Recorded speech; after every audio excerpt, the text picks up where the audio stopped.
కాగా లేటెస్ట్ గా ఓ ఇంటర్వ్యూకు హాజరైన ఈ అందాల తార తన పర్సనల్ అండ్ ప్రొఫెషనల్ లైఫ్ కు సంబంధించి పలు ఆసక్తికర విషయాలు పంచుకుంది.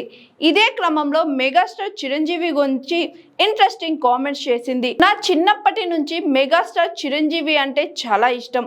ఆయన సినిమాలు బాగా చూసేదాన్ని. నా డ్రీమ్ హీరో రాధా, విజయశాంతి వాళ్ళు చిరు పక్కన నటిస్తుంటే చూశాను. వాళ్ళలాగే నేను ఏదో ఒక రోజు చిరు పక్కన నటిస్తానని అనుకున్నా. నేను కోరుకున్నట్లుగానే రిక్షా ఓడు సినిమాలో హీరోయిన్ ఛాన్స్ వచ్చింది.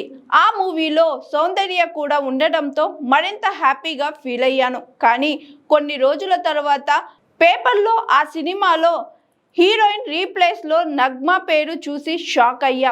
వెంటనే నా మేనేజర్ను పిలిచి అడిగా. డైరెక్టర్ మారిపోయారని, అందుకే హీరోయిన్ ను కూడా మార్చేశారని చెప్పాడు. అప్పుడు చాలా బాధపడ్డా అని ఆమెని పేర్కొంది.